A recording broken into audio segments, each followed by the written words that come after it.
Welcome to Hit the Bricks Live, your #1 podcast for horror movie news, with McCoy from Drumdums, Nick Miller from the Lost River Drive-In, and Davey Deathray. Now sit back, relax, and enjoy the show.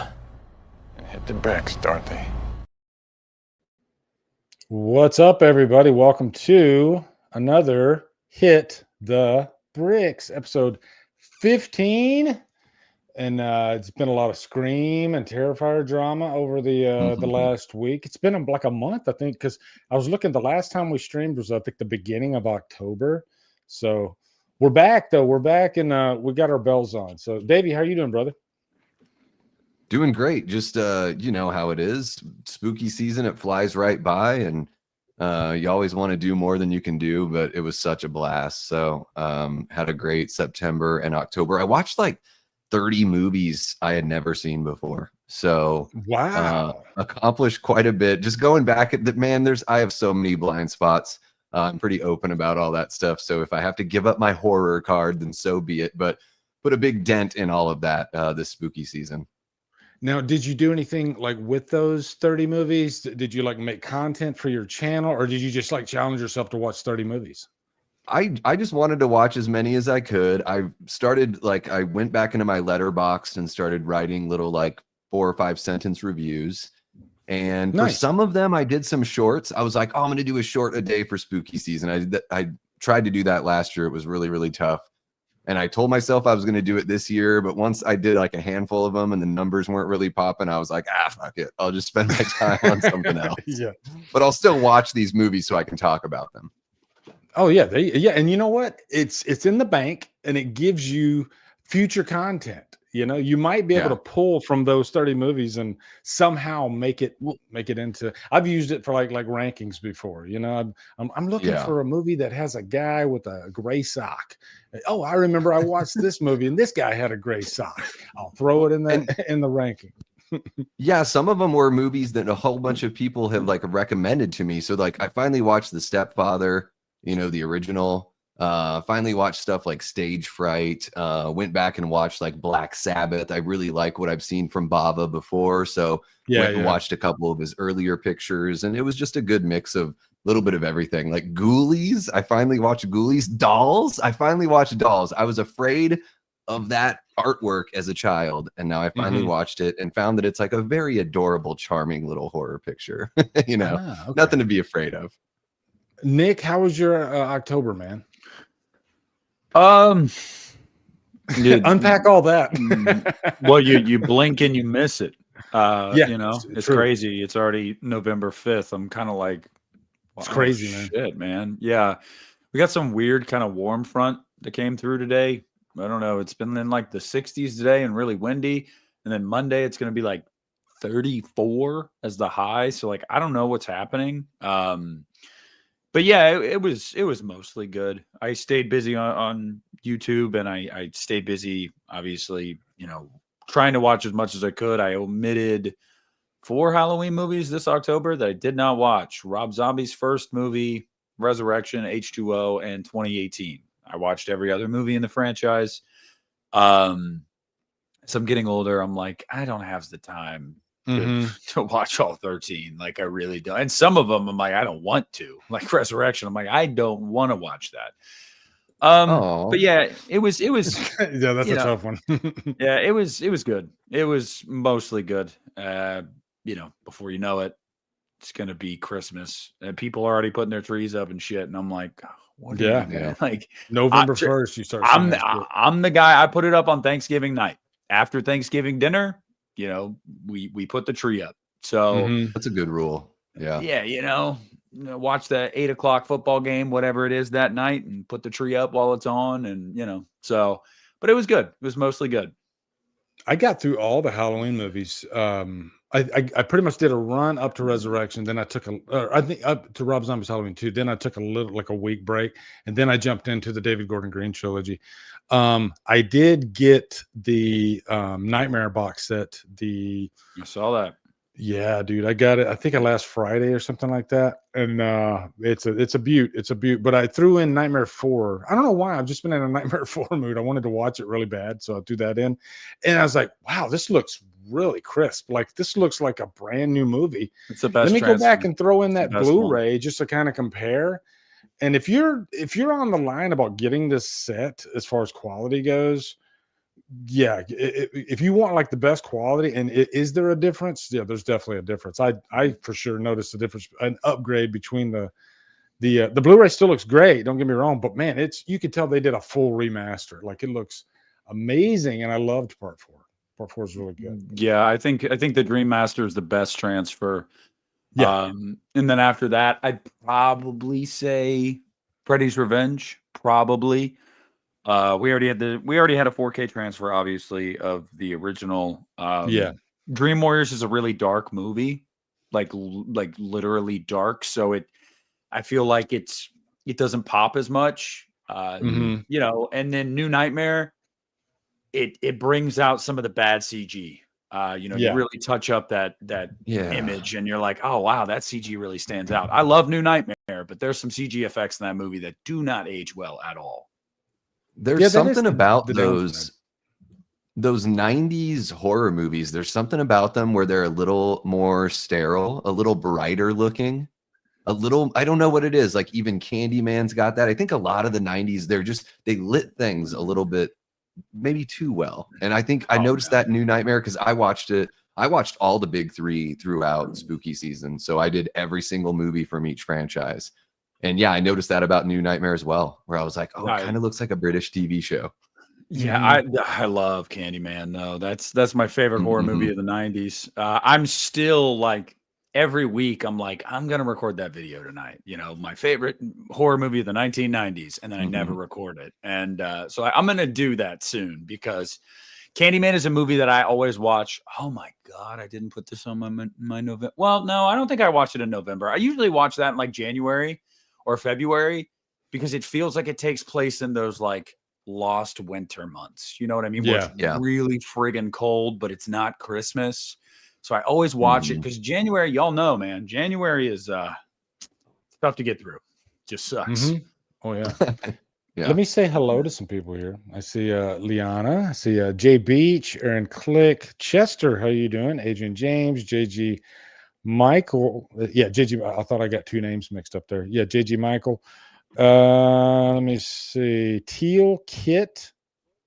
I got too close to the mic, I think. Did I get too close? Yeah, I think I did. But No, you're okay. Davey Deathray. Who's that guy? T. Parker Evans. Is that what it said? Yeah. A lot of beautiful people here in the chat today. T. Parker is the resident Scream fan. Oh, So I know T. Parker's ready to go. And a Me and fellow Davey were Halloween actually- ends friendly. we're Yes. going to talk about Yes. Scream for a good bit tonight because I got 2 different sections. I got the trailer pulled up, and we can go through that. I know Davey did a frame by frame on your channel last night, right? Oh, So he's already ready to go. He can like say, "Lee, stop right Yeah. there, stop right there."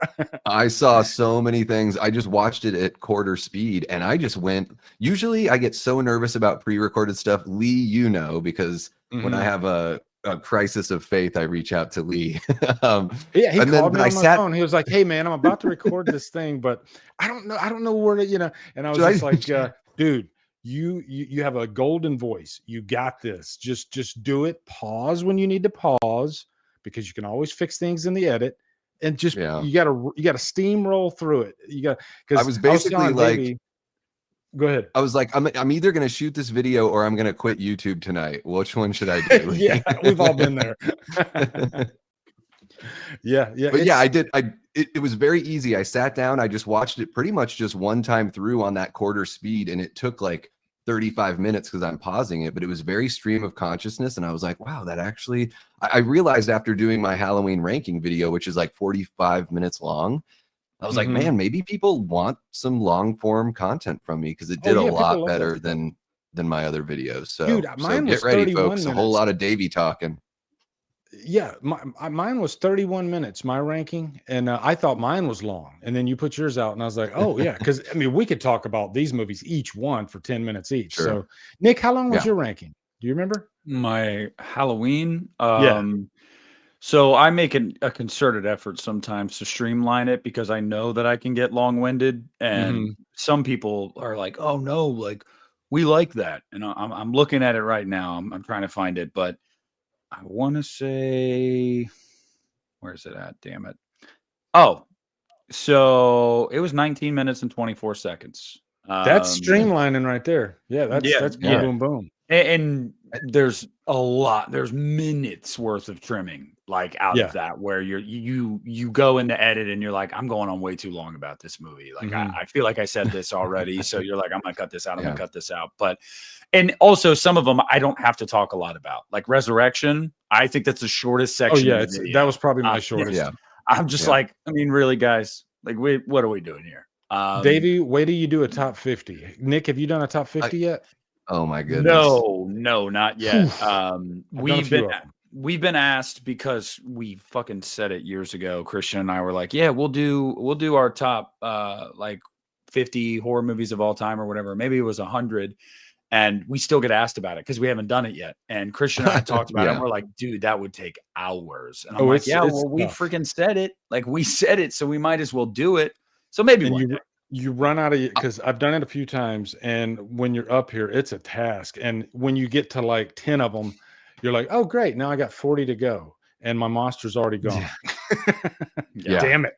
So I did. it's So brutal. what I noticed is on my Halloween ranking, I got a lot of great comments where people are like, "Hey, we really like. I really like the insight here. You're saying things about these movies I haven't heard said before, or you're saying nice things about the movies that are ranked low. You're at least finding something to say that you like about them, or whatever. So I really dug that. And then yeah, I just went through that Rotten Tomatoes top 200 horror movie list, which is Mhm. wild.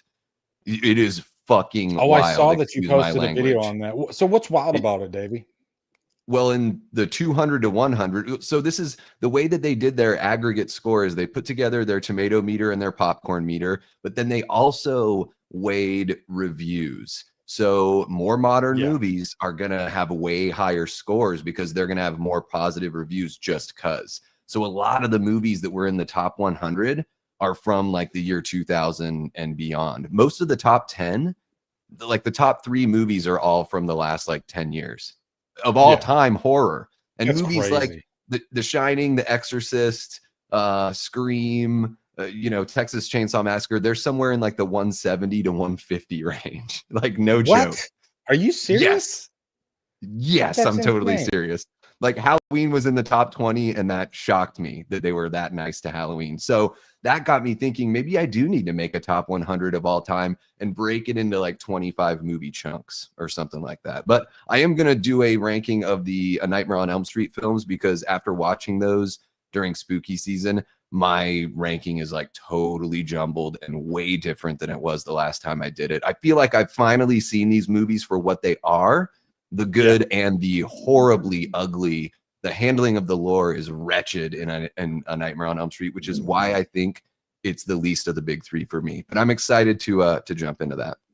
Yeah, we did. Christian and I was like 2 years ago. We reacted to, I think it was Bravo's top 100 horror movies of all time, and it pissed us off. It's a really fun episode, well Mhm. over 2 hours, if I remember correctly. But we were getting pissed at the placement of some of these movies. Like, you know how Christian sometimes he likes to ruffle feathers and he'll play into a hot take just to be different Yeah. because that's just what he does sometimes. There was a Yeah. moment where he was like, wherever they had Halloween placed, I can't remember. He broke character and was like, look, I'm sorry, but having Halloween this low is just ridiculous. Like there Yeah. are not X Now you're amount trying to of be horror edgy. movies.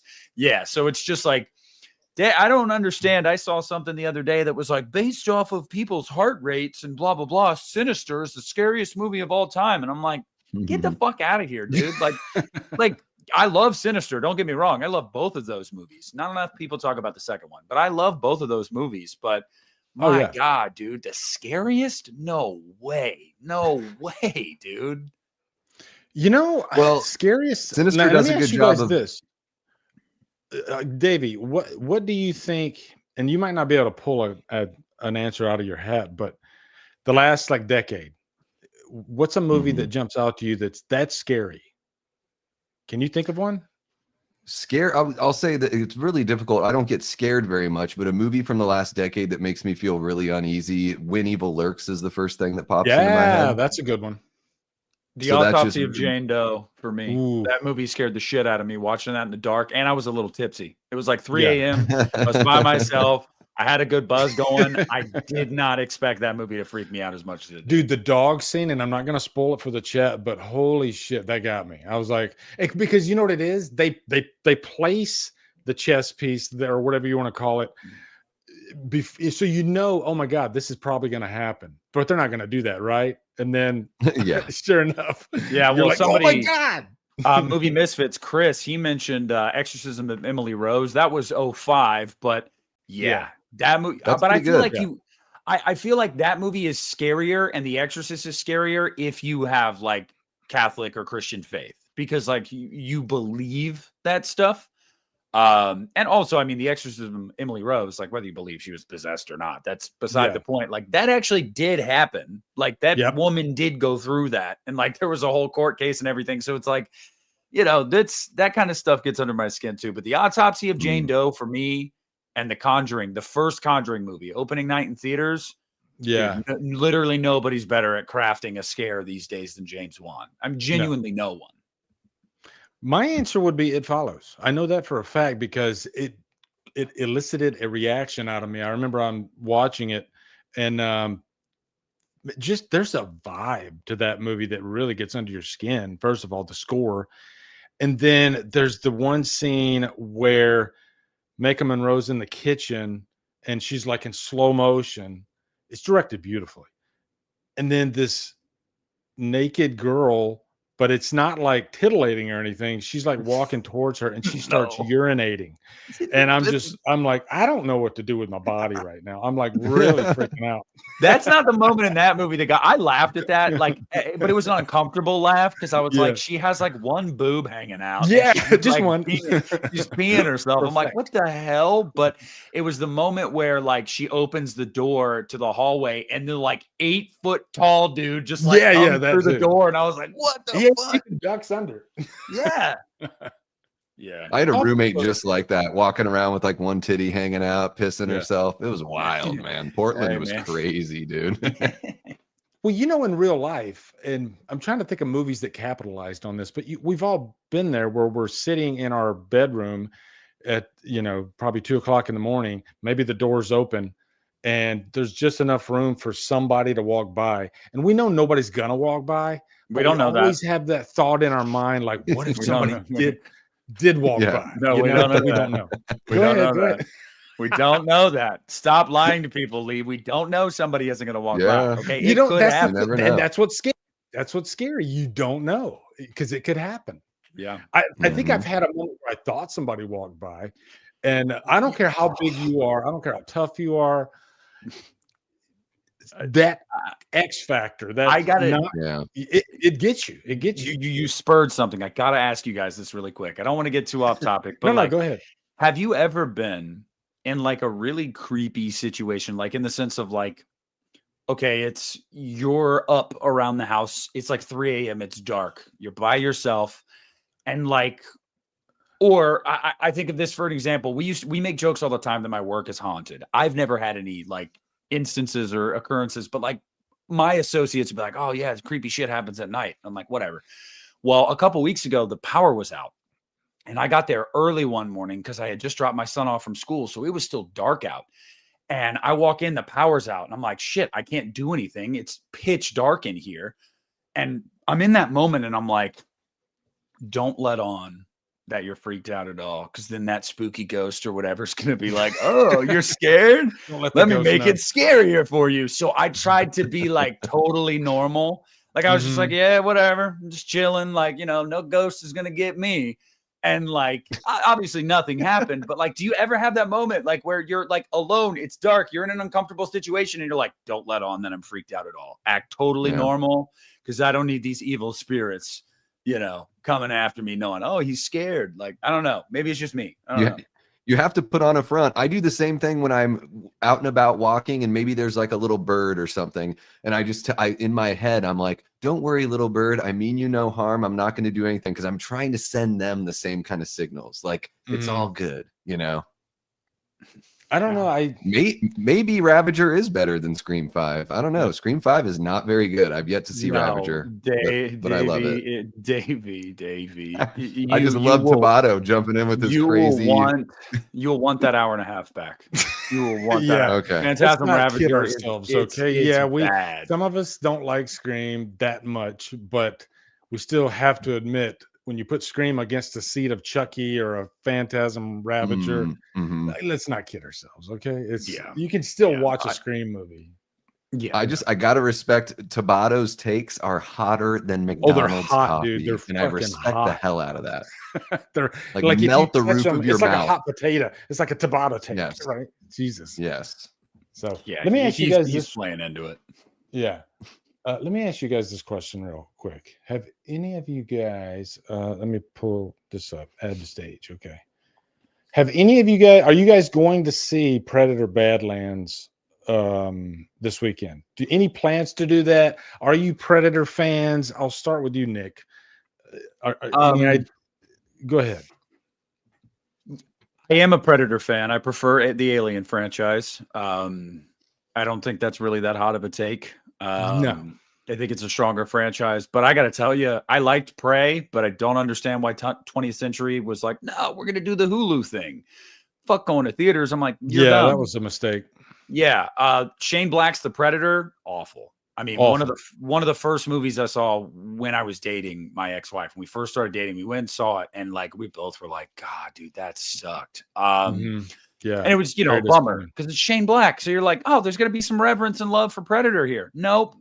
I don't know, man. I really don't know if I'm going to go check this one out. Like I've been debating it. I didn't see The Black Phone 2, not because I didn't want to, but I was really trying to stay busy in October. So I was like, I'm getting home from work. I'm like, well, I gotta record something. And so it's like, do I really want to block out 2 hours to go see a movie if I'm not like super amped for it?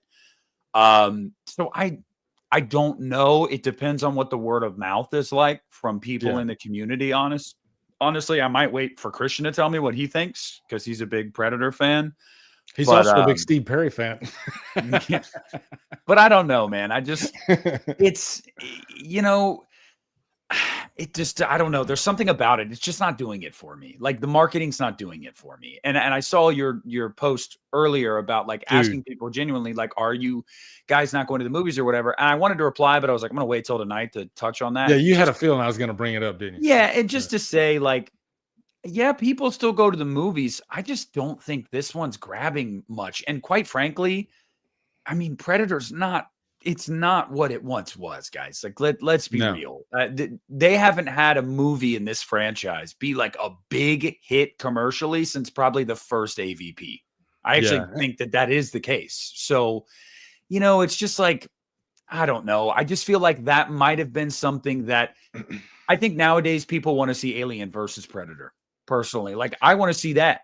That's what I want to see. I don't want to see these standalone Predator movies. Not to say that there's not merit there, but once you merge those worlds, it's really hard to put that genie back in the bottle. Like, I don't know. I'm going to say something to Christian right now. Go fucking see this movie. Oh my God. And I'm telling you guys right now too, and I'll go to you here in a sec, Davey. I went in not really that excited because of the trailer and also because of the way the Predator looked in the movie. Once you see the movie, seeing the context, his look it won't bother you. It'll actually grow on you even. And I'm not going to give you a full review right now because I just recorded my full review before we went live here. But, and that's not the topic I really wanted to touch on is what everybody thought about the movie is why aren't people going to the movies? Because this is supposed to, I think they're saying it's going to make between 23 million and 32 million. Which for Predator, I don't think that's like the lowest of lows. You got to get the budget down. You can't spend $100 million on these things. It's still a niche movie, but let me tell you right now, I'm going to go out on a freaking limb right here, right now, like Arnold Schwarzenegger with his log with the fire at the end of it, screaming. This might be my favorite movie of the year. It's that freaking good because it has some creature horror in it. It's action packed, like insane. It's got some funny laughs with the freaking Ellie Fanning. It's got everything. And I was just, and it's got blood and guts like crazy. Like, oh my God, the action. But people were like, this is PG-13. I don't want to go see it. But I'll tell you right now, there's not a single human death in this movie because there's no humans. It's all either Wayland Yutani synthetics or predators or other creatures. And there's a lot of other creatures in this movie. So you can get as bloody as you want in this movie, and it's still going to be PG-13. So when I walked out of that movie, I went with my son. We both were like, holy shit, that was fun. I just think the studio has to temper their expectations with Predator. Like look at Alien Romulus. Yeah. I don't think these movies are going to be $500 million movies. They're not going to make that much money, but they can make 300 to 400 million. They really can on the high end. So I feel like, I understand the budget was 100 million and there's a lot of digital effects, I'm sure. So I'm sure that money's on screen, but like you have to look relative to how these movies have performed recently, the Predator movies. And you have to go, okay, maybe we give this thing a budget of 65 or 70. And that way, if it makes 200 million when it's all said and done worldwide, it made us money. But you go into it with 100 million, you have to make at least 250 to break even. It's just not going to do that. Yeah. I will say this, Nick. I think every bit and then some of that 100 million is on the screen. Like I was just like the effects are, because also this is a world building. This isn't on Earth. They had to create everything in this movie, and it looks freaking. It looks expensive. It looks glorious. There's no way 20th Century didn't know we're not going to make this back. They're not going to make it back. But that makes me worry because the trailer shows that they're clearly setting up ties to Alien. So like what? You're bringing us back into the AVP world. And then if this flops, you're going to be like, well, maybe we pump the brakes on that. No, damn it. That's what I think this was the perfect, I guess, antithesis to Romulus, because Romulus is a darker movie. It's rated R, dark. This is fun. So I think the two kind of go together quite well, actually, because it gives you a little bit of yin and yang, but they're both equally, because I loved Romulus too. So I think both of them are equally fun and satisfying. So Davey, give me your opinion on this. Where are you with Predator? Man, not every property needs to have its own expanded universe, people. It's okay. The things that are special because there isn't a shitload and it's not diluted so much. So I think the Predators got some really cool stuff going on. I quite enjoy the first two films a bit. They're different, like actual jungle, urban jungle, like, Predator 2 definitely has that, like, I think it came out in 90. So it's got that like end of the decade, early of the decade kind of vibe where they're still trying to figure out like, what is the 90s compared to the 80s, So I really enjoy those first two movies. I don't think I really need much more beyond that. Like, AVP is like a fun, like kind of comic book thing or video game thing. I just don't like, I'm not as interested in seeing those things play out in a feature film. I just think feature film, it's the apex of storytelling. Let's reserve it for like the really cool shit. I'll probably go see Badlands because I have the AMC A-list. So it makes sense for me to check these movies out. See it in IMAX too. Yeah, and I've heard it's fun. I've heard it's kind of like a Saturday morning cartoon live action version. Like it's kind of made for kids in a sense. And I don't think there's anything particularly wrong with that. I enjoyed Jurassic World Rebirth for what it was, which was basically like a fetch quest video game. And I think we all dug that movie, even though it wasn't trying to be like too cerebral. So I'm not trying to poo-poo it. I guess it's just one of those things I'm relatively lukewarm on, like not for any particular reason. But I'm really curious to see what you guys think of it. Yeah, with the A-list, I gotta go. Well, the thing too, everybody always says, I want my 1987 Arnold Schwarzenegger movie. Give me that again, over and over and over. I'm sorry, guys, that's never going to happen. You could make that movie today with The Rock. Guess what? It's not going to be the same. That was lightning in a bottle. That is one of the greatest action films ever created with a prime Arnold Schwarzenegger. We'll never have a prime Arnold Schwarzenegger again. We tried that with The Rock and it failed miserably. Don't get me wrong. I like The Rock just as much as the next guy. Remember when The Rock was first coming up and even in like one of the movies, he's like passing Arnold and Arnold's like, have fun or good luck or something like that. The lesson learned there, you can't replace Arnold Schwarzenegger. It's I think not we've gonna, already I think we've already reached the Rock fatigue personally. oh Like I yeah, feel for like sure. a lot of people are like, he's actually, I think, more of a deterrent these Mhm. days. Like, ah, God, I don't want to see another fucking Dwayne Yep. Johnson movie where he's the same character in the same outfit. Like, no disrespect, and he made a shitload of money doing that. But I know that people were talking about that new movie, The Smashing Machine, where he actually shows some of his chops, his acting chops, and it's like, but my take on that was too little, too late. I think for the general public, I It just don't was. think people. Yeah, I think they're kind of burnt out on The Rock. And there's not a good, like, as good of enough story to prop him up. His acting's really good, but yeah, it's now jumping back to Predator though.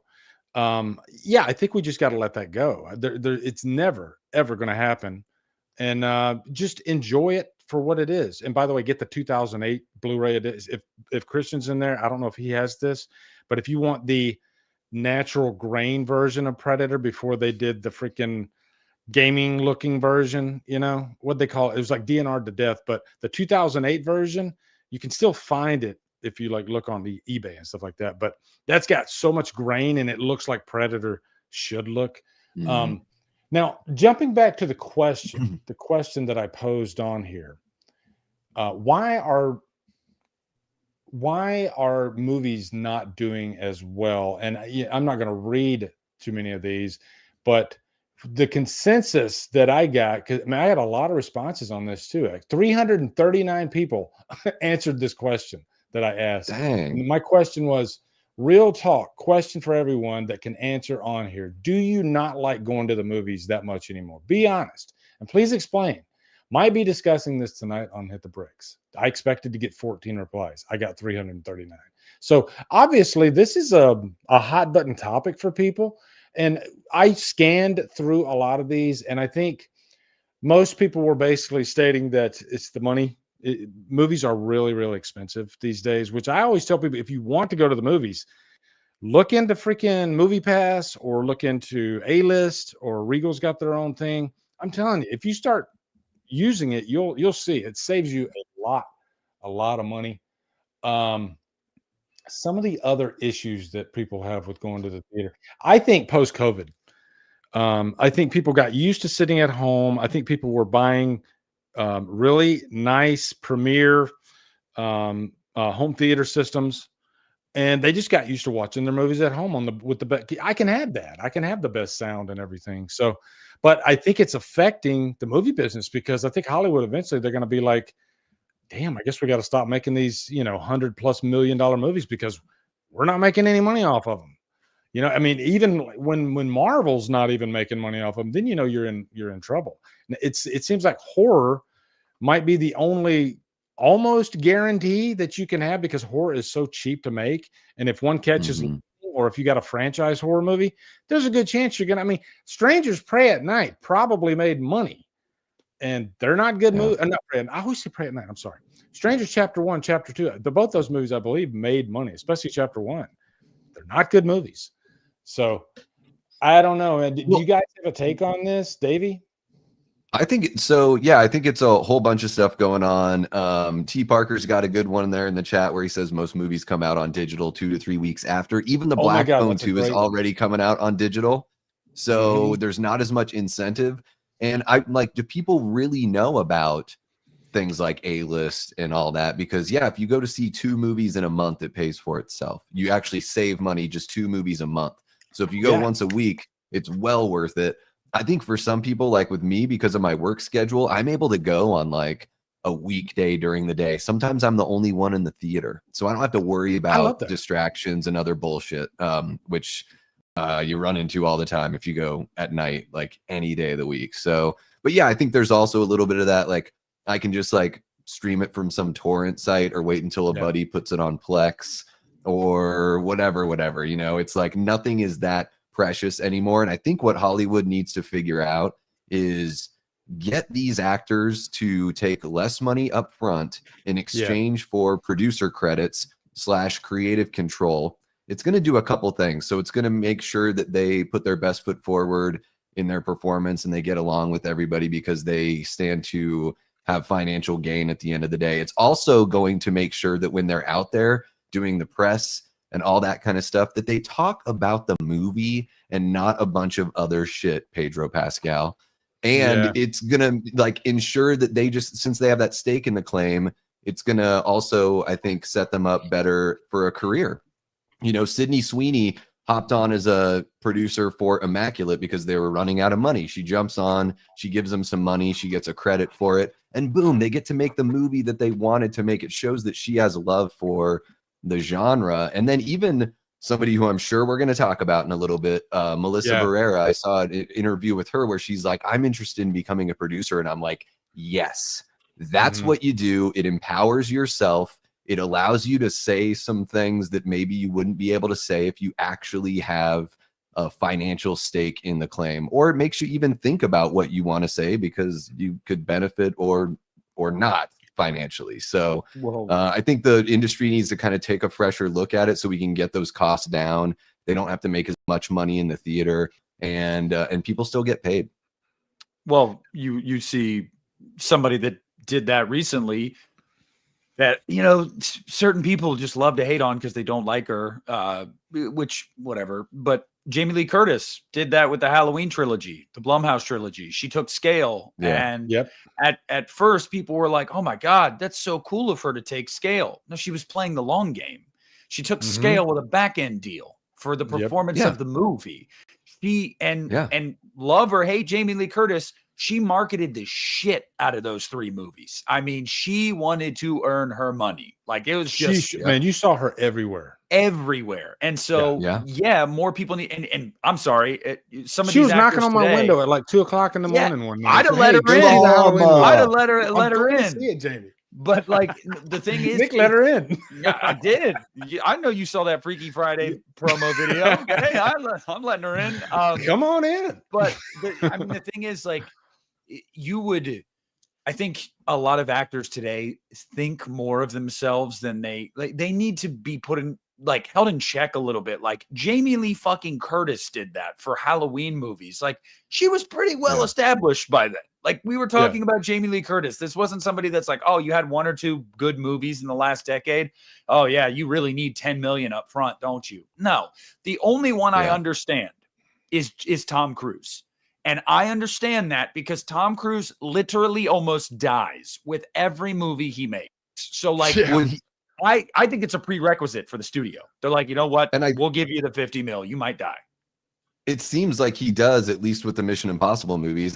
I believe he is a producer on those. So he already has that stake. And it's not just, of course, for the big names, it does wonders. But like, look at, oh man, the issues they're having with this new Avengers movie. You know, they're paying what? The Russo brothers are making like 80 million to do to direct the movie, and then Robert Downey Jr. is something like whatever, like 100 million or whatever the heck it is for him. That's just for like 3 components of this film. Insane.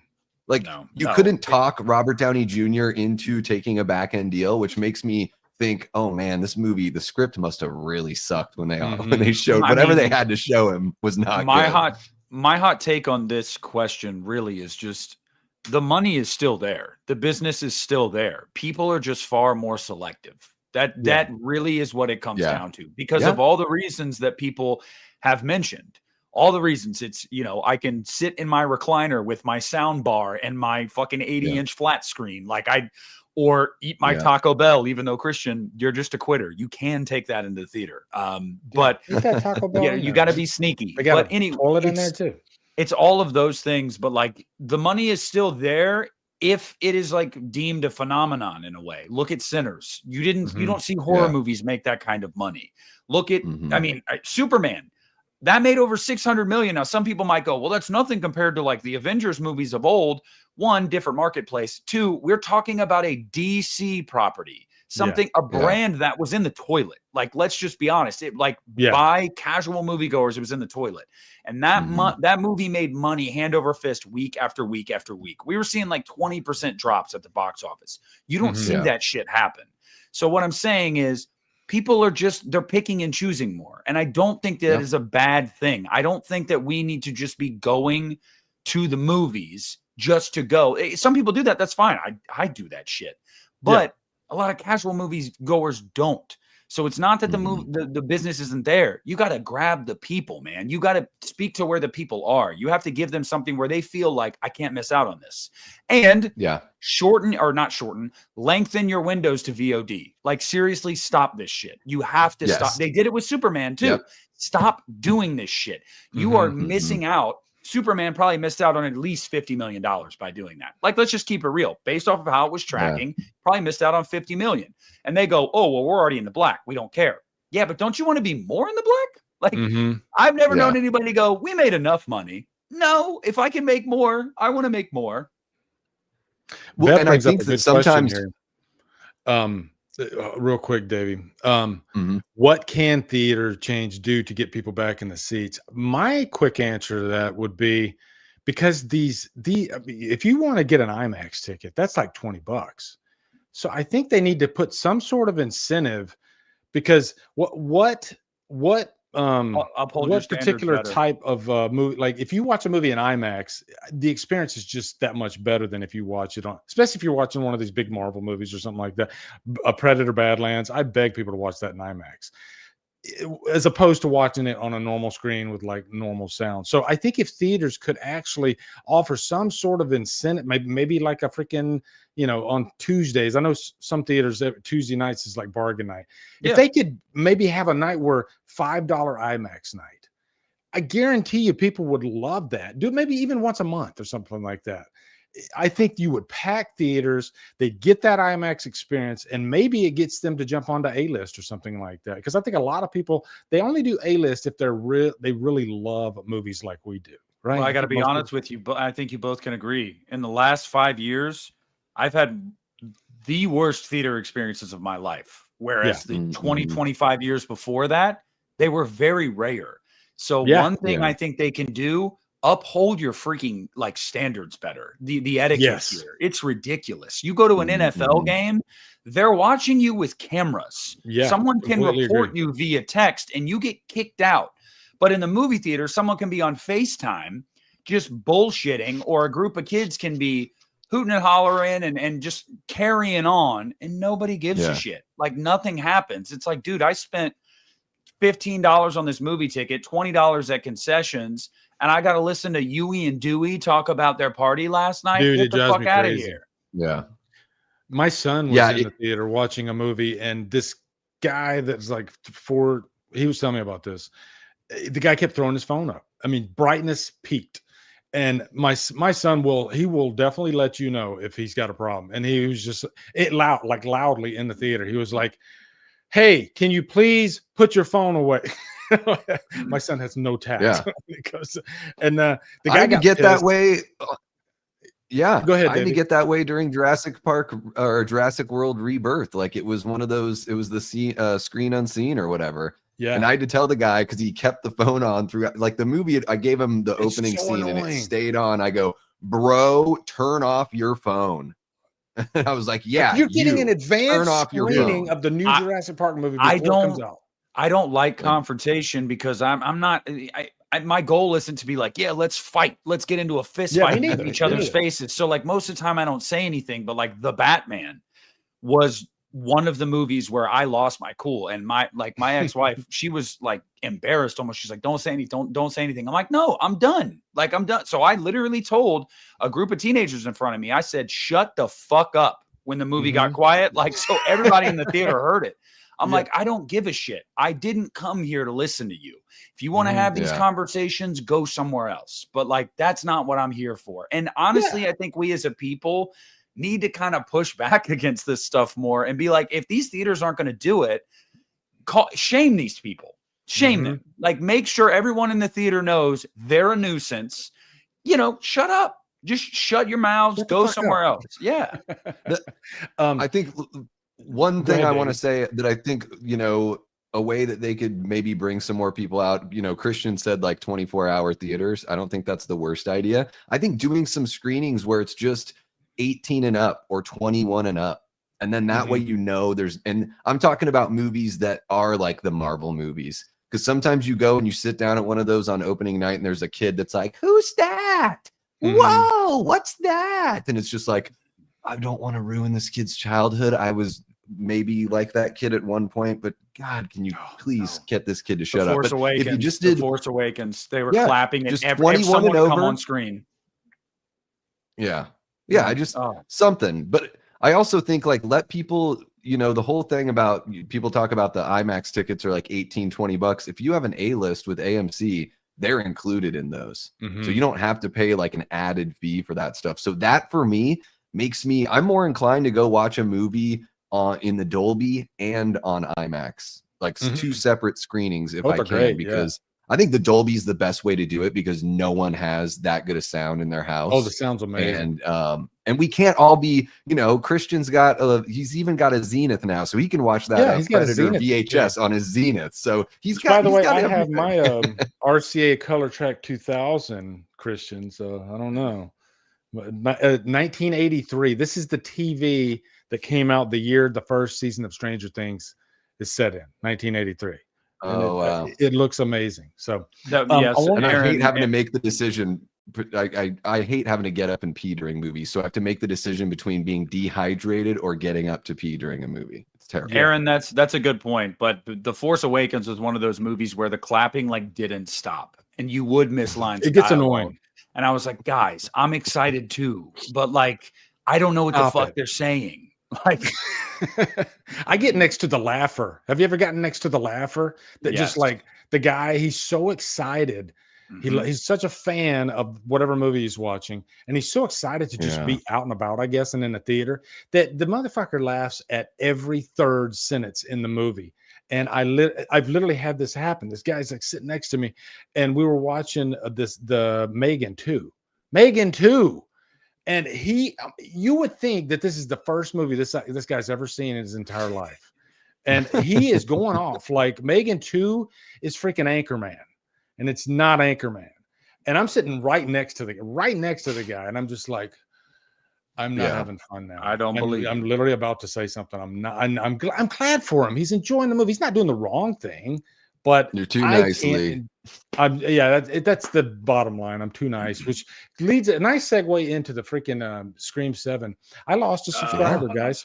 I lost a subscriber of my channel for, I'm going to guess he was my, because I've seen his name pop up in my comments. I mean, loyal for like the last 8 years. 8 years. He's gone now because I put out a video against this bullshit. And I wasn't even like what they're doing right there. If you read that, I don't think there's anything wrong. And I'm not reading everything, but that particular boycott Scream 7, why are fans boycotting? And I'm not going to read all that, but I've read it before. And I actually copied this thing and posted it on X saying, hey, you're fine. What you're doing, go fight your good fight. But I don't see anything in there about let's spoil the movie. And so the video that I made was only about that. I'm not saying don't freaking fight your good fight, whatever you believe in. Your team Melissa Barrera and you don't want to watch Scream. That's great. Don't go watch the Scream movie. Tell other people not to watch Scream. I got no problem with it. All I'm asking you to do is not spoil the fucking movie. That's the only reason I made the video. Don't spoil the movie because it drives me freaking nuts. This dude left my channel. He literally put two comments, unsubbed. And then he goes, you have turned into a shell of a man or something like that. Or just like, I can't believe what you've turned into, McCoy. That's what he said in his thing, McCoy. Damn, I'm giving you the last name treatment. And I'm like, Nicholas? I'm not going to say his last name. I don't want to out him, but it was me. Yeah, right. McCoy, you son of a bitch. But I was, you know what though? I'm saying this right now. I bet it will be back. I bet it'll be back. They always are. It's a weird thing to. It's a weird thing to draw the line in the sand over. You didn't lose him with the Charlie Kirk video, but you lost him here. No. Interesting. And by the way, I want to preface before we get into this, everybody in the chat, keep this shit as on topic as possible. I don't know if there's any mods that are present right now in the live chat, but if there are, keep your eyes on this because the last thing we're trying to do is have fucking infighting here. That is not. No, we don't want that. No, I'm just. You know, and that we want to literally get that last sentence dragged by a different content creator. That's what we yeah, want. the from last this. sentence that Nick just said, we don't want fighting. That was kind of the point of my video. I'm not saying all Mm-mm. I'm saying is, you know, I'm not saying don't fight your fight. You know, you believe in something, and which I, by the way, I don't know if half of them really believe in what they're saying. I think they just want clicks. But yeah, most of them are really annoying. They're really annoying. And Performative faux outrage. I got spammed like 10 times on the day the Scream 7 trailer came out with what could be spoilers for the end of the movie. And here's the thing. Let me ask you guys a question. Nick, say you're looking on social media and somebody says, "Hey Nick, this person is the killer." And even if that person's not the killer, does that still kind of like fuck it up for you? You know, the funny thing is I've actually learned in this new era of new Scream movies coming out that I will start reading a comment first. Like I'll start reading the sentence, and if I even get an inkling that it's about to go there, immediately I close out. Try Nope, that. not going there. But Yeah. It infuriates me because if I wanted these answers beforehand, I could find them. Most of us could. Like I don't want them. Like that's part of the fun of these movies. Even like Scream 6's reveal was the most obvious thing in the world, except for Quinn. I was like, wait, what the fuck? Like that surprised me. And I was happy that wasn't spoiled. You got something. You got a nugget. Yes. Mm-hmm. But Mm-hmm. I did a video on this today as well. And that comment section's a fucking war zone right now. And like, yeah, shrapnel. I essentially echoed exactly what you did in the sense of just being like, I am all for people having whatever cause they feel passionate about, like supporting that, vocally supporting that. I don't, whether I agree with this or that, I don't care. You have a right to do that. Please do that. But there's this, I would say it's a small sect of people. I don't think it's the majority of them. A small sect of people that are piggybacking off of this, that are like, we're going to ruin it for everybody else now. And it's like, that's when you lose me. That's when I'm like, this is performative. This is faux outrage. You're just wanting to be a chaos agent. And like people get off on that, I guess. Like most people that actually like have held like true beliefs about certain things, like they're going to stick to their guns, but they're going to be like, you do you, whatever. But like, it's not for me. And I respect that. But going a step further and being like, I want to make it to where nobody can enjoy this. It's just like, well, you just want to be the center of attention. Like you were clearly the kid in school that was like, look at me, look at me, look at me. Sure. And it's just like, go away, bro. Like I don't. You're targeting the wrong person. That's the thing too. Like some of the people you're targeting, they don't even know that this whole boycott thing exists. I just want to go to the Scream movie. Scream's my favorite franchise. That's what they're saying to themselves. Yeah. Well, I don't know anything about this whole Melissa Barrera thing. And then they got to go online and then they got to see it spoiled for them. Who wins in that? Did you win because you spoiled it for Spyglass is winning. Spyglass is winning because you're talking about this. You're giving them free marketing. That's another thing.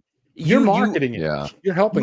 You ironically want to be like, fuck this movie and everybody associated with it. But by talking about it, you are pissing people off to the point where I saw so many comments that were like, I'm going to go see this opening weekend just to spite these motherfuckers. And it's like, look what you're doing. Like, look what you're creating. And you don't have much of a case either. If I'm being honest, somebody got fired.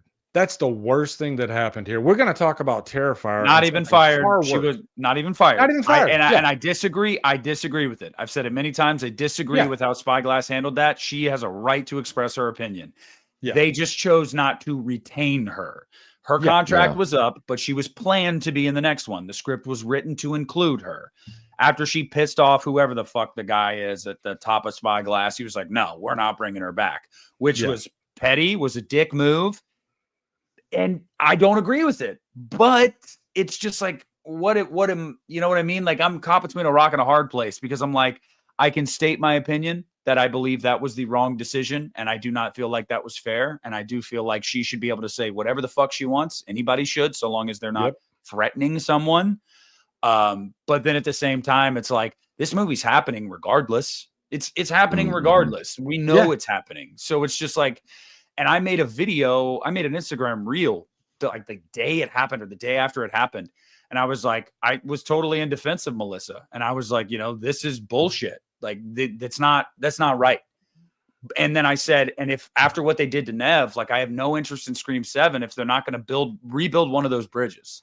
And they rebuilt the bridge with Nev, probably with a whole lot of cash. I get it. The but OG. And that's what got me back in. But if they would have not retained her and not gone back to Nev, and they would have been Scream 7 with all new cast, I'd have been like, no fucking thanks. I think Melissa Barrera would have a bigger leg to stand on if, hypothetically, if it would have been an SA type situation, like say her and like the director. I think more people would have been like, oh, I don't feel like I want to watch Scream now. But it's more of a business type thing. And movie fans, for the most part, I think, they're like, I think these boycott people, I think they make up like 0.00023%, because Melissa Barrera's movies that she did after Scream, check my math here, but I don't think they did that well.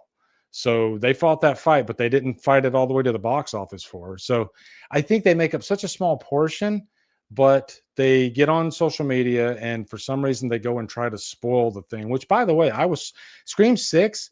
This is before the whole Melissa Barrera thing. I had all 3 killers spoiled to me numerous times on X. People were going after me for some reason because I was going to review the movie. I'm a reviewer. And people, for some reason, it's like funny to them or something. But I honestly think I might stay off Twitter and stay out of my comment section on YouTube like the week leading up to it. I might not talk to anyone on those forums because like there will be an asshole that will be like, I'm going to put this comment in there and I'm going to hope that they see it and nope, I'm just going to stay away from it. But yeah, long story short, the takes on this, politics aside, I don't really think like humanitarianism is inherently political, or at least it shouldn't be.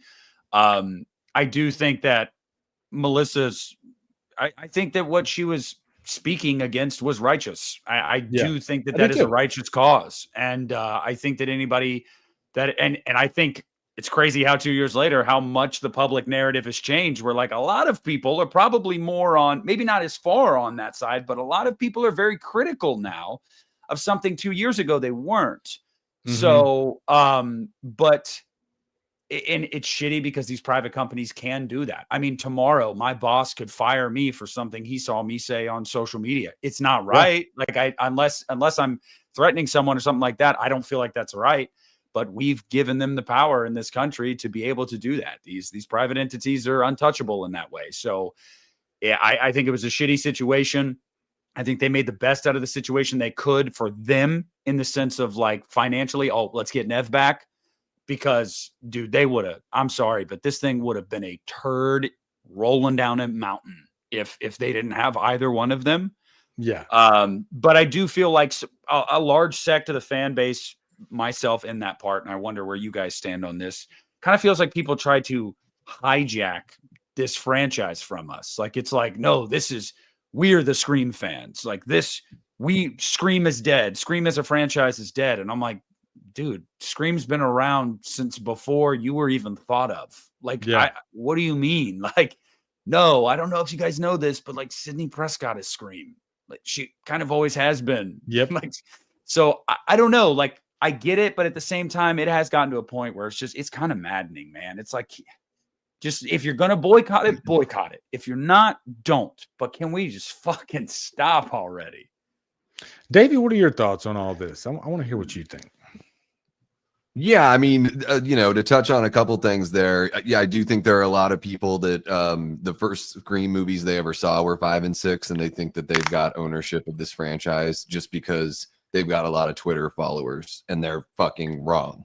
You don't own shit. We all get to share it equally. And yeah, I mean, as far as like, who knows what was in her contract? A lot of these contracts have, they're like, hey, if you say something that we determine like detrimental to the company or whatever, like that could have been in there. And again, it's not like I think it would have been if they were already mid-production shooting the movie and she gets canned, that's something totally different than saying, well, your contract is up and this thing that you said, we don't really like that. So we're not going to bring you back. And that's well within their right.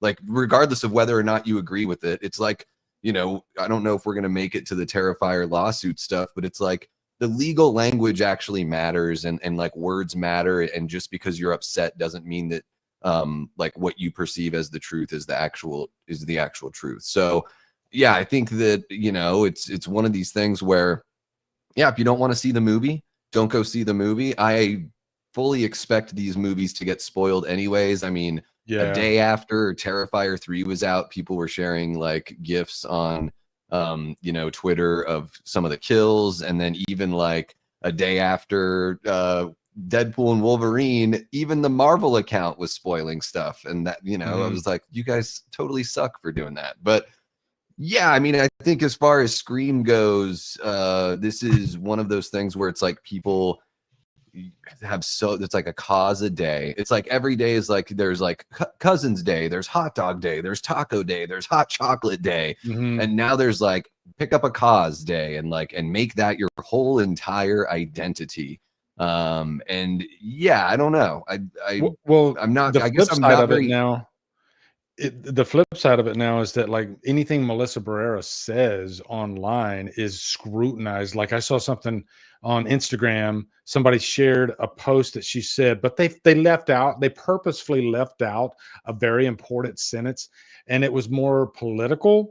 She was literally she says the word politics in the thing, and yeah, I didn't see that at first, and he framed it so it looked like she was talking about Scream 7 because it was like a day or two after the trailer dropped. And I was like, I doubt she's going to stir the pot like this the day after the Screams. And so I went and investigated it myself, and I was like, oh yeah, sure enough, yeah, she's actually talking about the, you know, elections, like the new election coming up. So I had to go in there and correct him. I was just like, dude, if you're going to post something, post the full context, because she's not even talking about it. The internet doesn't like to do that, Lee. The internet, they don't. It's because it's it's full of performative clowns. So let's pick and choose, and and let's just like slow. He knows all things. Yeah, what's happening? Critical Overlord, crazy. Yeah, he's a good man. This is a perfect time to mention to everybody that I'm just 80 subs away from 2,000. So if you're watching on Lee's channel, everybody, give me some love.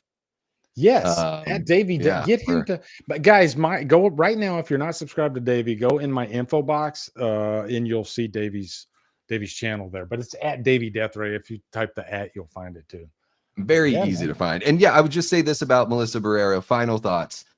She's fine as an actress. This whole like idea of like, just because I really like this person and she's been in a couple of movies I like, and now I want to like get behind her cause, like she's a friggin' Scream queen, and like let's just give her all this clout. Like, whoa, we can just slow the roll on that. Like, she's okay in Scream 5. She's better in Scream 6, I would say. It's a worse movie, but I think she's better in it. I don't even think she's good in 5.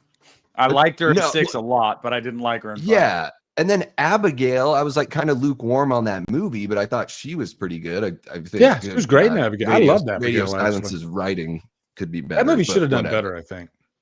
Yeah. A couple super chats here. Let's dive through a couple of these. Travis Bitchway says, one night last year, I was walking home. I saw a police car parked in the street, light aimed at a woman sitting on the sidewalk, rocking back and forth. Okay. It's like the beginning of something missing movie. There. It's a good start. Okay. Thank you for the super chat, Travis. Appreciate it. Yeah, thank you, Travis.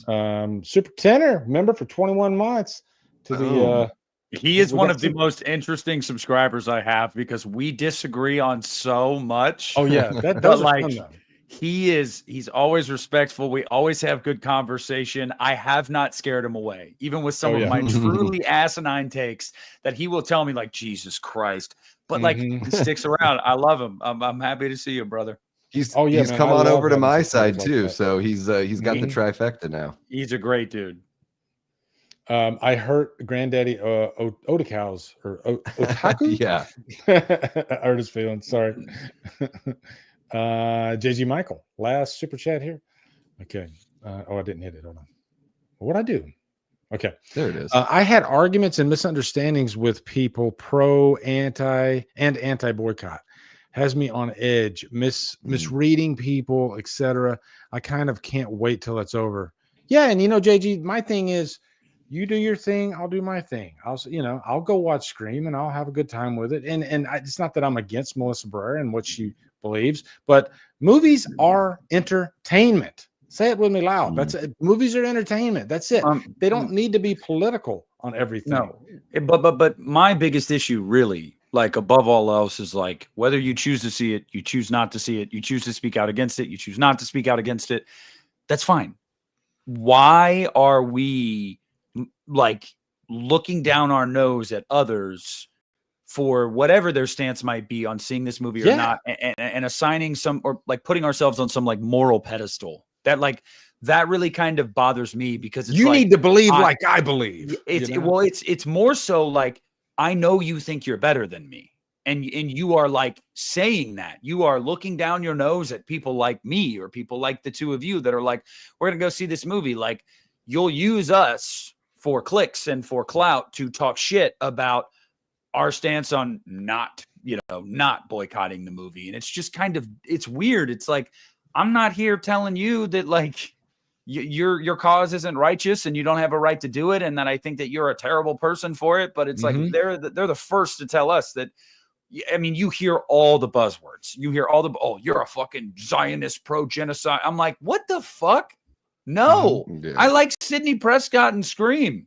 I'm sorry, shit. Like, sometimes you don't get to just co-opt the whole franchise for this one little thing. And Captain Rhodes, I mean, I've seen some of the stuff you're saying in the chat, but like, Spyglass forced the issue by firing somebody over their politics. Not true. That is factually inaccurate. She was not hired back because of certain things she said. But to say that they forced the issue, I don't know. Like, you're telling me that never before in the history of Hollywood has somebody not been hired or been quietly let go because they don't fall in line with beliefs of the studio heads? Like, you got to be kidding me. So there's Dave just McCray. Yep, the man. Yeah, we got Dave in the chat. What's happening, Dave? One thing I was going to say, and the reason I He's- highlighted Captain Rhodes is because I might disagree with what he's saying, but he's doing nothing wrong.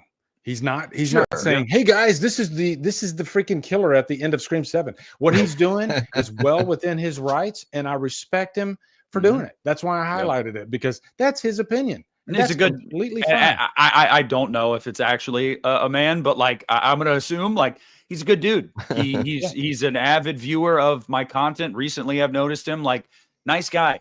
And guess what? He lives in a free country, or maybe I hope he does, where he can speak his mind and say these things. He's not attacking us or calling us names. Sure. And honestly, I think he'd be surprised to find that I'm pretty sympathetic to a lot of Melissa's plight. I really am. But I also, I'm here for, I don't know, man. I just want to be in the theater on February 27th so I can fucking see I'm excited for Scream 7. I really am. Yeah, just like I want to get past all of this. Here in a minute. All of this. And David Craig says, Captain Rhodes is the best villain of all time in any zombie movie. So I'll give Captain Rhodes. There you go. Dave says, if your boycott involves paying for the movie so you can spoil it, you've already lost the plot. Performative nonsense. Must be a TikTok era idea. Anyone over 40 has better things to do. He said it more bluntly and more beautifully than I ever could. I'm over 30 and I have better things to do. I actually don't know if I'd say they're better. They're just things I have to fucking do. Like, I don't necessarily want to. Yeah. But we all have subscribers. People love a good cause, opinions, and that's fine. Let's look at this trailer real quick. I got it right here. What trailer? Scream shit. 7. Yeah, there's a new Scream movie coming out. There is, from what I heard, but don't spoil it. All right. Let's play it real quick. And you know what I'll do? I'll like stop it. Because I think all of us in the chat have seen the trailer, right? So I'll watch a little bit of it. Just a few times. Maybe it's time. Yeah, just a few times. I've seen it a couple times. All right. This is it. Can't believe we're staying at the Psycho Killer B&B. Oh, that's so cool. It's a motion detector. So what are Dude what are has they the doing with deepest Stu's house? voice. Yeah. So is Stu's house like a tourist attraction now? Is that what I it would is? imagine. So I mean, it is in real life. So that's kind of you're right. Airbnb. It's an Airbnb, isn't it? Yeah. So it's art imitating life. So what I noticed there at the beginning, so the dude is playing with the animatronic or whatever, what we think is the animatronic, but then when they cut back to the girl close to the animatronic, the guy's not there. I think it's him in the Ghostface suit, just pranking them. But I think the animatronic is actual Ghostface here. That's my theory. For a second I thought she was looking at her boyfriend, but she's looking at a ghost face. So The she's looking at editing is animatronic. very clever. Yeah.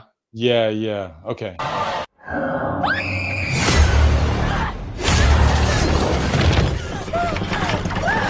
All right, this scene right here, I caught a little bit of flack on this one. Hey guys, Stu lives, okay? I believe it. No. I'm gonna live and die by it, and I'll piss people off for thinking that, but I don't give a shit. Okay? I'm a Stuther, but he's not alive. He's not. Oh fuck yeah, he is. Oh yeah, he is. So yeah, this scene right here. Let me go forward a little bit more. So she's gonna fall. I'm guessing she's 30 feet up in the air, something like that, right? Yeah. So she's gonna fall on top of him, and he's just gonna hold a knife up at her. I know it's horror, and we got a suspension of disbelief and everything. But the reason I say this is because everybody they go so crazy about the Stu is dead thing, and yeah, he's probably dead. But in horror, he can be alive. You can explain it as long as his head's not chopped off. He can be alive. A TV fell on his head. This is from 30 feet up, something heavier than a TV. Falls on top of Ghostface. If that actually happened, they might have misdirected us there. I don't know. What do you guys think? Sure. Okay, cool. Yeah, Scream 7. Scream 7. Hello? Hello, Sydney. Did you miss that sweater that she's wearing? What's up with the sweater? The black with the white stripes. Just recognize how many times in this trailer she's wearing that sweater. I think there's a huge set piece that, a scene that's going to be kind of, at the end of the second act. Because she's wearing this sweater a lot in the trailer. And then also you notice the sound of the pictures being taken very similar to TCM. And then here in a second, we're going to see TCM listed on the marquee there. 2 observations. Just want to say, 1, unpopular opinion, maybe. I think Neb actually gets better with age. I think she is aging like a fine wine. Fine wine. And 2, this was the first time I think I really started to notice the age in Roger L. Jackson's voice. Not to say that it's not good. It's still really good, but you can tell that Roger is getting advanced age. It's kind of like Chucky in the Chucky TV series. There's just minor differences where you're like, oh yeah, they're kind of getting up there, aren't they? So, but I respect that they're using his real voice and not, because they could easily AI his voice from previous movies. When he dies, if they're still making Scream movies, they will. They will, for sure. His voice is so freaking iconic. Like, that is the best scary guy over the phone voice imaginable. He just nails it. Oh, hold on. What did I do? Nice little town you found. Yo, why are they watching Texas Chainsaw Massacre, Davey? Well, reference. So there's pictures that are being taken when the ambulance is there. There's just that sound, that like Polaroid sound or whatever, and then we see it on the marquee there in the theater. And then what's that poster behind this? The girl in the bedroom. That looks familiar. Well, there's a Duran Duran poster that's obscured by her head, but next to that one, it's going to come into focus pretty quick. That poster straight up says villain. Yeah, it says villain on That's it. a sign. I'm like, are they just giving it away, or is they giving it away? Is she the villain ever? See, that's the fun thing about this. You go through every frame in a Scream trailer, and you're gonna have a good time because you're just gonna like try to figure shit out. Water reminds me of where we grew up. Critical Overlord brought something up in the chat, and I covered that in my breakdown video that's on my channel. If you pause it where you see the cork board on Tatum's wall, you see her name, but then you also see the name of a character named Ben. So I'm guessing that's a boyfriend. We don't see any of the young gentlemen in this trailer, so something's up there. Yeah, something's up with that. They missed a golden opportunity to drop this in October, dude. This movie, October was such a bare month. They should have done it. It looks October. Look at that desaturation of the grass. This straight up looks like Halloween or Halloween 2018 here. Dude, that looks like New Mexico. I get a lot of David Gordon Green vibes from this trailer.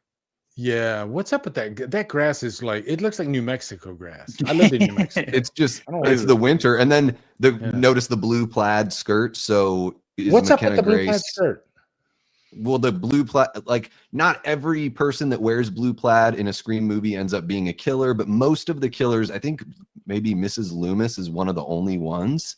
Most of the killers do wear blue plaid or blue flannel at some point. That's Yeah. interesting. I think that this That's a- trailer is peppered with references to horror of old and horror of new. A lot of people say, "Oh, this moment reminds me of 2018." I think that was on purpose. There's also a shot of Sydney like backlit with the daylight behind her, just like Laurie in the kitchen in Halloween 2018. Kevin Williamson is the fucking master of the meta and tongue-in-cheek. Yeah. I think that's on purpose. And Ghostface does the Michael Myers sit-up. One thing before you push play again, Lee. Yeah, go ahead. I think what's amazing about this trailer, and granted, it takes a whole crew to make a movie. It's not just one person. But Kevin Williamson has not directed a movie in 25 plus years, and the movie is looking really good and very. It's looking intense. It's looking physical and brutal. Like, I'm digging it. Do you think Frank Riker will like this movie?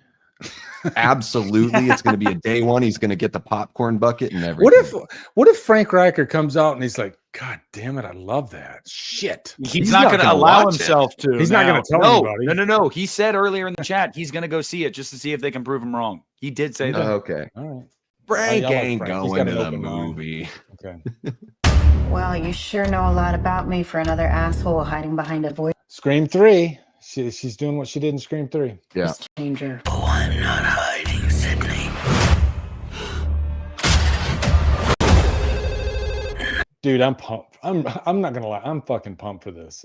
This looks Not- I didn't have not this reaction with Scream 5 and Scream 6. I was like, yeah, I'll be there at Scream, but this, for some reason, this trailer, it's got my freaking pulse racing. Dude, I gotta say though, Scream 6 is my second favorite Scream movie, and I think the largest reason, I think the largest reason for that is I think Ghostface is a fucking demon in that movie. Like, I love the brutality of that Ghostface, and in this trailer, I'm getting very similar vibes, like that this Ghostface is gonna be a dick, and like I'm here for it. The 3 killers in Scream 6 are turtles, though, so that's the problem. Yeah, that's fine. But when the mask is on, they cheat anyway. You know, apparently Emma Roberts was a killer in 4, but I don't know how she did like any of that shit. She only killed 1 or 2 people, and Charlie killed the rest. But so if it's a demon killer in Scream 6, why the hell did Gail live? What the hell's going on with that? Well, why did Chad live? Why did Chad? Why did fucking Dewey live in Scream 2? Dewey should have been dead. Well, you can explain that one away, but Chad lived because Radio Silence, writes C+ movies. That's what it is. No, I know. Not this time. Somebody was like, I saw on X, they were comparing his mask in this to the mask in 6, and saying the mask, like, this is a downgrade. No, this is fucking Scream. Screams always look like this. 6 was, okay, we've done that. Now let's make the mask look decayed and Rob Zombie it. That doesn't mean it's better. I still like the decayed looking mask, but don't take anything away from the original Scream mask. That's badass, right? Yeah, I'm right. Okay, here we go. Yeah. Panic Room. That's what first thing I thought about was Panic Room when she does that. Down to the end. So she's got a fortress like Laurie Strode. That's right. Yeah, the wall within the wall. And I don't think this is Stu. Stu uses 2 hands when he holds the knife. I want to be a fighter like you. This killer only uses 1 hand. Yeah, that's her daughter, right? Mm-hmm. She wants to be a fighter. If you hurt her, I'm not going to hurt her until you're here to see it. let's unmask this fucker. Oh shit! Oh, let me go back. Such a dick line. I love that. What did she say? No, I just love I'm not going to hurt her until you're here to see it. I fucking love how that is a great mean line. that is. Yeah. Okay. So, all right. Man, you could unpack this in 5 different ways. Do they kill Mindy and Chad? I'm going to say they kill one of them. One of them I is think if they kill both of them, that's a slap in the face. If you're gonna kill one, kill Mindy. She's the fucking dollar store version of Randy. She's not even in the dollar store version of Randy. Like, they're clearly in another location, right? They're watching the news, seeing what's going on with Sydney. Yes, they're in this bar location that we see a couple times. Yeah, I'm pretty sure. I think they come to Sydney's aid. I think Maybe this is the opening of the movie. Are they the first kill, or one of them the first kill? No, the opening is what the opening of the trailer is. That's The Airbnb. Yeah. Yeah, you're right. That's going to be the opening, and then Ghostface walking out of the burning house, and then we're going to smash cut to the title. I just want to know what song we're going to get, because Scream has a great track record with fucking songs, like opening songs, Something to Die For and Scream 4, fucking banger. I think it would be so cool if both of them live and they become kind of weaved into the fabric of, the old guard. Because I do like Mindy and Chad, especially Chad. So I don't know. I think it would be kind of cool if they let them live, but I got a feeling they're going to kill one of them. Okay. I don't think Kevin Williamson is going to hold these characters as near and dear. I really do think one of them is cooked. One of them's cooked. Yeah, you're right. One of them's cooked. But I think he's going to save one of them. And I think they're going to at the very end, and then they're going to. I like Chad. I fucking like him. Dude. I like Chad. Chad's great. I went into Mason Scream Gooding's 6. very charming. I went into Scream 6 not caring, and then when he got stabbed, I threw my arms up in the theater, like dropped my phone and everything. On the 5th and said out stab loud, or the 16th stab? I was just like, what the fuck? No, I like Chad now. He took stabs like a champ. Jamie Hart. Oh my god. Okay. Oh, your friends died. So that. Oh yeah. So we got a fight scene with them. See, it's just blinking, you'll miss it. And then it's like Baby, Tatum's friend. Tatum's friend, I think, is the one hiding behind the bar. When they were walking, the 3 girls walking, that's the girlfriend that was in the middle. So she's there. It looks like it's after hours, and they're like back in the kitchen. It looks like Chad's already been dinged here. He's making a face like he's already taken a knife. Wow. Being near you. Where's my daughter? This is gonna be intense. This is gonna be real. This could be one of the better Scream movies. Tatum, listen to me. He's trying to find another way in. We're gonna do this together. You're gonna have to shoot him through the wall. This is final act, right, guys? No, I think this is going to be a false final act, personally. Okay. Because Sydney would be present for the finale. She's going to be present for the finale. There's no way. I think I personally think that because you're about to see her shoot him and then he gets up because she didn't shoot him in the head. I think Ghostface is going to take her daughter. And I think Sydney is going to have to kind of like Scream 3. Lead up to Scream. You're going to have to come to me. Like, you're going to have to come to me to settle this once and for all. Yeah, there's a kidnapping. Nick, you got me thinking. Stu's the killer. Stu is going to kill Sydney's daughter in front of her with the mask off. That's Critical Overlord. No, we don't want the fucking answer. Okay, I have talked to Critical Overlord so many times. It's like I can tell you, and I'm like, I want to know, but I don't want to know. Chat with chat. Let me ask the chat. I need you guys' opinion on this. What if Stu is the killer and he kills Sydney's daughter with his mask off in front of her? Would that give you chills? Dude, I mean, yeah, but Lee, Stu? How is he alive? They wouldn't have announced Matthew Lillard if he was going to be alive. He's not. I'm a Stuther too, man. He's not going to be alive. He's not going to be alive. He's not going to be alive. He's not going to be alive. There's nothing. There's at least nothing in this trailer to insinuate that Ghostface is Stu. Ghostface is using their right hand with the knife. Stu always goes double. But man, they got if they can build the story enough and sell it to the audience, Stu being alive, guys, can you imagine the impact that would have? I'd crap my khakis. I'd crap my khakis. Oh, dude, I would shit my pants in the theater. It would be insanity. I did a video called 5 Things That I Want to See in Scream 7. And one of them is that Stu's dead because it's so incredibly difficult to write that in a way that makes sense to the fans. Let them write it. You don't have to write it, Davey. Let them write it. It's going to be okay. No, they're not good. Most of them aren't good at figuring this kind of stuff out. Dude, Davey, I swear to God, I'm calling you as soon as I walk out of the theater and I find out Stu's alive, I'm calling you first. I can't wait. It's Lee. I feel like you're setting yourself up for not liking this movie then. Like because I think you're gonna hype yourself up, and then when it's not Stu, you're I'm gonna be hurt. Fuck this movie. It's gonna hurt. Like, gosh damn, I want it so bad. Get him the door. Shoot him now. Do it now. Oh, you got it. Nope. He's dead. You need to make sure you shoot him in the head. Okay, so right back there. Yep. The person getting so it's interesting if you go back there, there's a shot of Tatum kicking Ghostface through a window, which I was like, that's pretty awesome. And then this shot here, I think that is Tatum's friend that was hiding behind the bar getting dragged. Oh, probably. Wow. I'm gonna the Halloween burn it all Kills. down. Mother. Dude. Sydney came to fucking play, man. She's loving this. You can tell she's just loving it. I recorded a video as I didn't get home from work till 7:30. And I was like, I have an hour to scarf down this McDonald's and record a video before doing the stream. And I recorded a video about the greatest final girl in horror, and that's Sydney Prescott. Sydney Prescott. You for might be literally right. every reason. You might be She's right. intelligent, she's badass, and it doesn't take her long. By the end of the first movie, she's like, come on, motherfucker, let's go. And every movie since then, Sydney takes the fight to them. And like, there were so many lines in this trailer though, guys. I'm going to be honest with you, where I feel like they took out a fuck or a fucking.